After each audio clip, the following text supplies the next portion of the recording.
시대가 바뀌고 구성원들이 변해도 여전히 리더십은 중요하고 또 필요합니다. 디지털 기술이 발달하고 여러 업무 툴이 생기면서 업무 공유도 쉬워졌고 개인의 자율성과 영향력이 커졌는데도 말입니다.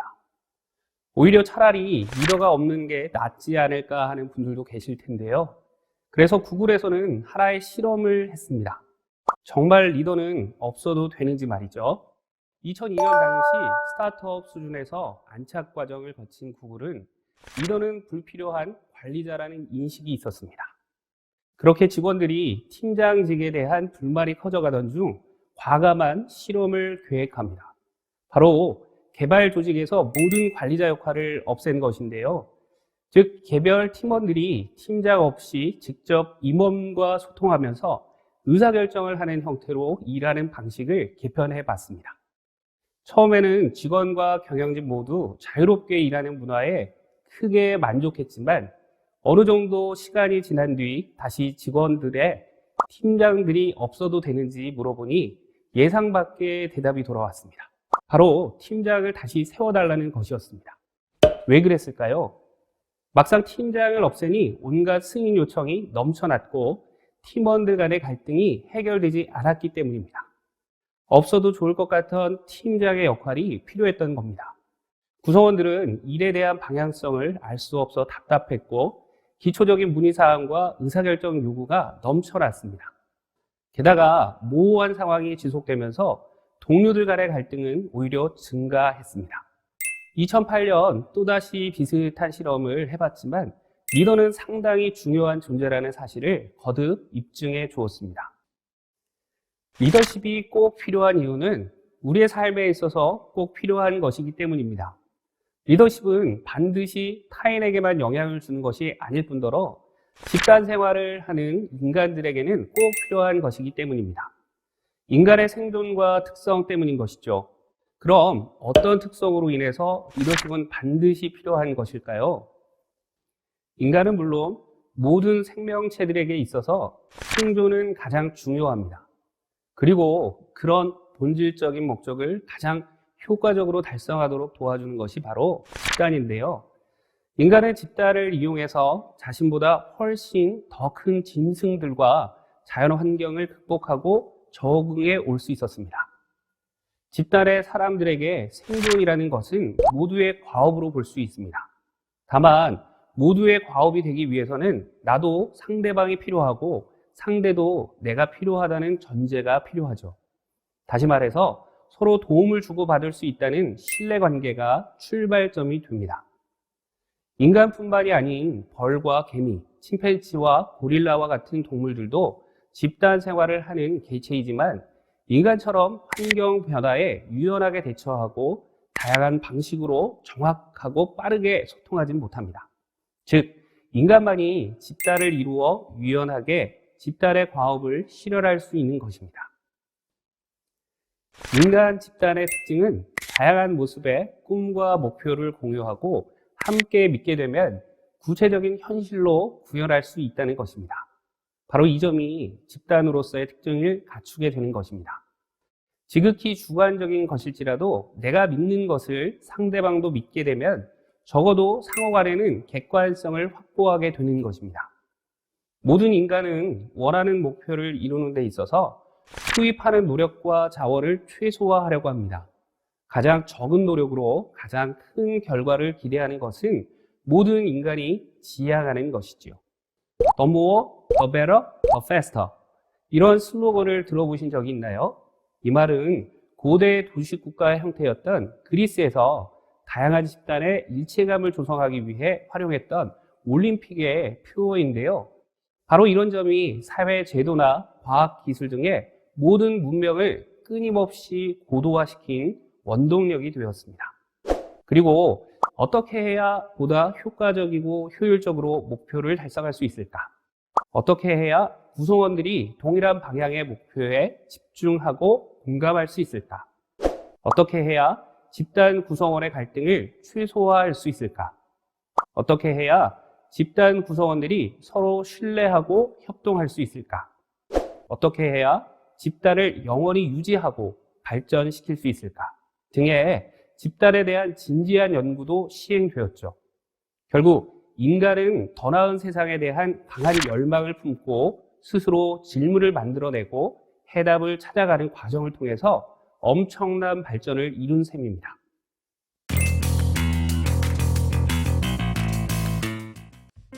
그렇다면 집단은 무엇일까요? 사전적 의미를 보면 여럿이 한데 모여 때를 이룬 무리나 모임을 말합니다. 집단 구성원들은 서로 소속감과 공동체 의식을 갖고 지속적인 상호작용을 하게 되는데 가족, 학교, 회사 등을 집단의 이해로 들 수 있습니다. 단순히 광장에 모여있는 사람들이나 지하철에 탑승한 승객들을 집단이라고 하지 않는 것처럼 말이죠. 그리고 분류 기준에 따라서 집단을 나눌 수 있는데 접촉 방식과 소속감의 차이에 따라서 집단을 구분할 수 있습니다. 먼저 접촉 방식에 따라서 나눌 수 있습니다. 구성원들이 친밀한 대면 접촉과 인격적 관계로 형성된 집단을 1차 집단이라고 하고 구성원 각자의 이해관계에 따라 명확한 목적을 기반으로 조직된 집단을 2차 집단이라고 합니다. 1차 집단으로는 가족과 이웃, 누리집단 등을 들 수 있고 집단 구성원들의 인성 형성과 정서적인 안정을 지원해 줍니다. 주로 소규모 형태이며 변동성이 낮고 구성원들 사이에는 비공식적인 관습과 도덕이 규칙으로 작용합니다. 반면 2차 집단은 회사, 정당, 학교, 노동조합 등을 들 수 있고 복잡하고 다양하고 전문화된 사회에서 발달이 됩니다. 규모가 매우 크며 이합 집단의 유동성이 매우 큽니다. 이런 이유로 공식적이고 형식적인 규칙을 통해서 서로를 통제하게 됩니다. 다음으로는 소속감의 차이에 따른 분류 방법입니다. 구성원들의 소속감과 공동체 의식이 강한 집단을 내집단, 이질감과 적대감을 가진 집단을 외집단으로 분류합니다. 그리고 개인이 자신의 판단과 행동의 기준으로 삼는 집단을 준거 집단이라고 합니다.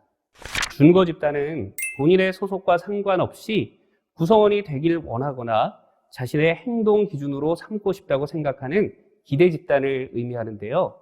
만약 현재 소속된 집단이 준거 집단과 일치한다면 소속감과 자부심, 만족감이 높고 일치하지 못하면 불만을 갖고 비협조적인 태도를 보이게 됩니다.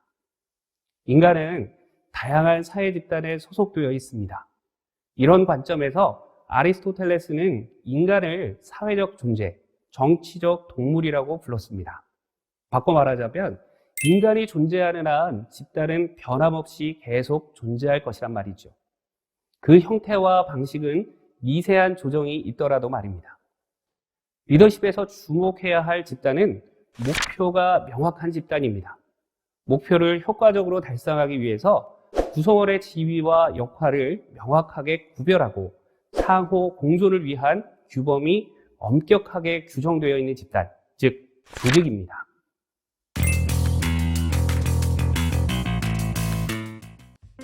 집단에서 공동의 목표를 달성하기 위해서는 구성원들의 다양성을 조정하고 통합하는 역할이 꼭 필요합니다.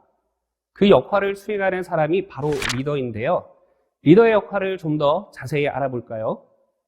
스포츠팀의 감독은 선수들과 게임에서 이기기 위해 전략을 고안하고 공유함으로써 선수들의 능력과 의욕을 개발하고 다양한 자원을 조달하는 실행을 지원하는 역할을 합니다. 그리고 감독은 팀의 우승 여부에 대한 책임을 져야 하는 사람이죠. 결국 리더는 집단이 보다 더 효과적이고 효율적으로 목표를 달성하도록 책임을 다하는 사람입니다. 하지만 집단의 단계에 따라 역할의 차이가 있습니다. 바로 최초 설립 단계와 안정화 단계에서는 약간의 차이가 존재합니다. 설립 단계에서 리더는 집단의 안정화에 주로 초점을 두어야 합니다. 모호한 것들 속에서 명확성을 높이고 구성원의 다양성과 갈등 속에서 신뢰를 확보해 가야 합니다. 목표를 구체적인 그림으로 공유할 수 있도록 구체적인 과업과 담당자, 마감 일정 등을 명확히 하고 약속한 과업을 책임감 있게 수행하기 위해 정보와 도구 등의 다양한 자원을 조달하는 것은 물론 적시에 꼭 필요한 소통을 해야 합니다. 이런 토대를 통해서 공동의 목표를 달성하도록 하는 것이죠. 안정화 단계에서는 집단의 존재 목적과 단계적으로 달성하고자 하는 목표에 초점을 두어야 합니다. 이때 현재의 유지와 미래의 변화 대응과 성장이라는 상반된 속성 모두를 고려해야 하는데요. 집단 초기의 지식은 과거와 동일한 환경일 경우에만 유효하기 때문입니다.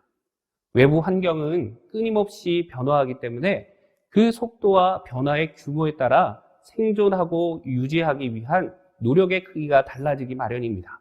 다시 말해서 집단의 현재 안정적 운영 효율을 위해 주목하면서 미래의 기회와 변화를 이끄는 역할을 수행해야 합니다. 리더십을 대상으로 한 다양한 연구가 있었지만 정확하게 합의된 하나의 개념은 존재하지 않습니다.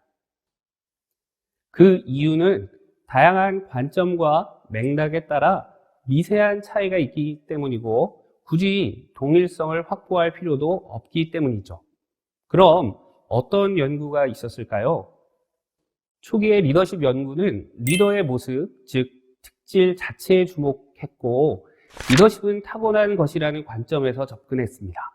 흔히 역사 속 위대한 인물인 세종대왕, 정조대왕, 조지 워싱턴, 나폴레옹, 심지어 히틀러까지도 지도자의 모습에 주목했습니다.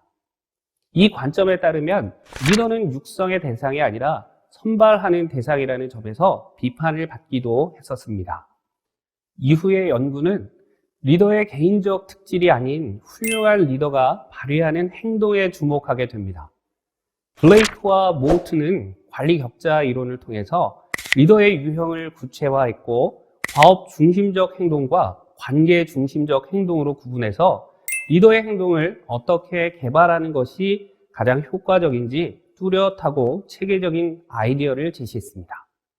이 관리 격자 이론의 행동에 대한 연구는 리더의 행동에 초점을 두고 이를 육성하는 데 크게 기여했지만 리더의 행동에 영향을 주는 다양한 상황을 효과적으로 반영하지 못한 것이 한계였습니다.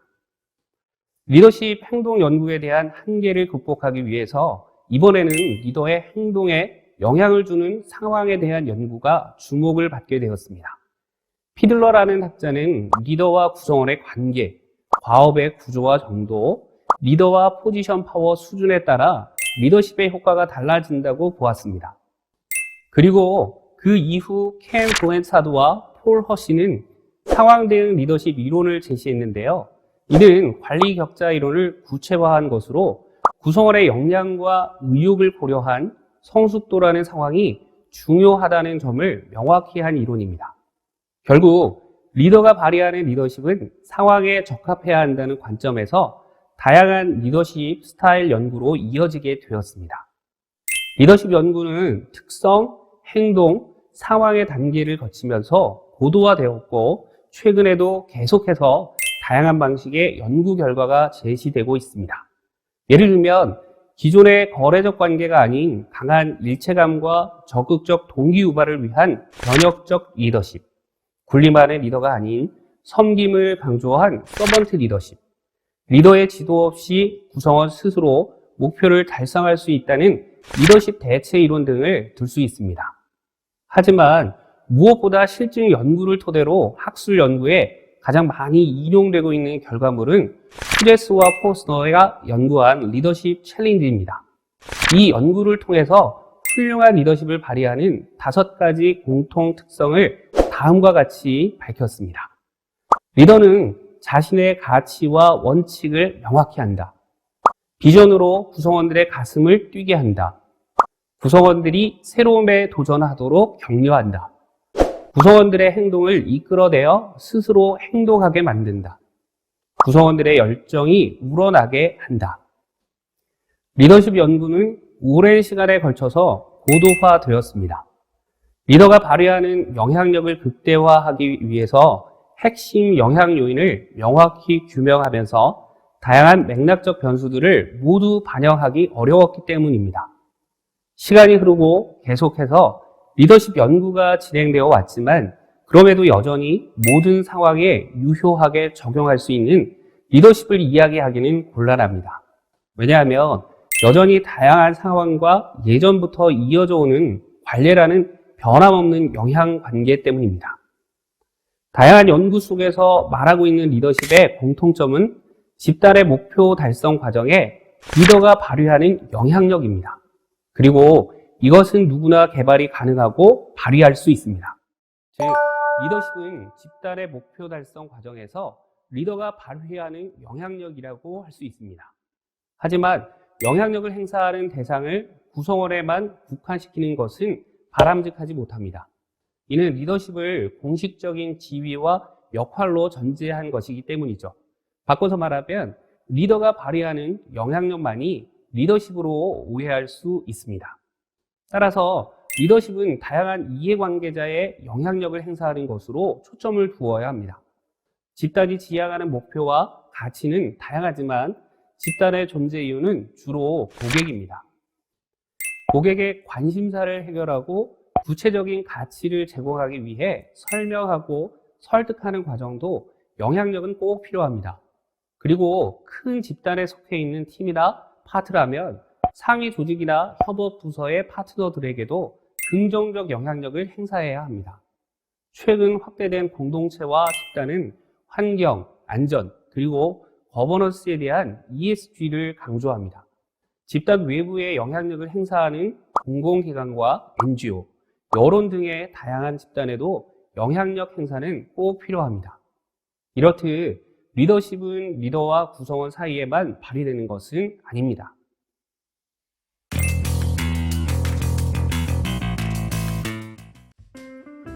리더십은 리더가 지닌 파워와 소통을 통해서 효과가 나타납니다.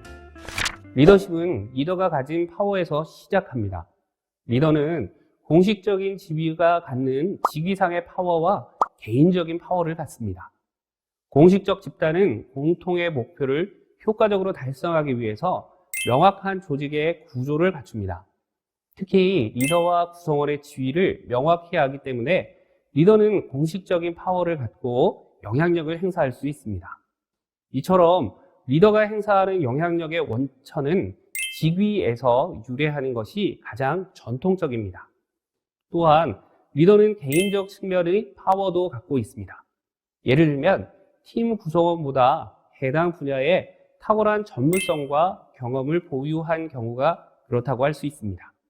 그리고 구성원들의 신뢰와 존경을 받는 인간적인 리더들이 권위가 높습니다. 다시 말해서 리더의 지시와 개입에 대해서 반대하거나 불만을 덜 갖게 되는 것이죠. 리더가 가지는 직위상 개인적 파워를 구분해서 정리해보면 다음과 같습니다.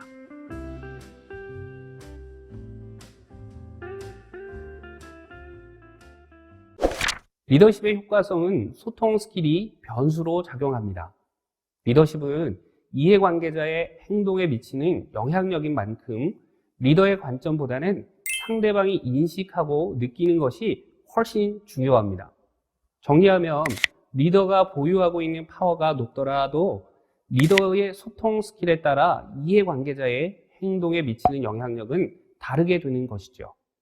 실제로 리더십은 관계 속에서 일어나는 소통을 통해서 발휘되기 때문에 리더십의 효과성을 극대화하기 위해서는 리더의 파워를 키우는 노력과 함께 소통 스킬을 향상시키는 것에도 집중해야 합니다. 이상에서 살펴본 것처럼 리더십은 다양한 집단의 목표를 보다 효과적이고 효율적으로 달성하도록 이끄는데 꼭 필요합니다. 인간과 사회가 존속하는 한 집단을 통한 협업은 변하지 않습니다. 리더십은 누구나 훈련하고 노력하면 유능한 리더가 될 수 있습니다. 그리고 최근 변화된 환경을 고려한 리더십의 특징을 명확히 하고 구체적으로 어떻게 개발할 것인지도 명확히 할 필요가 있습니다.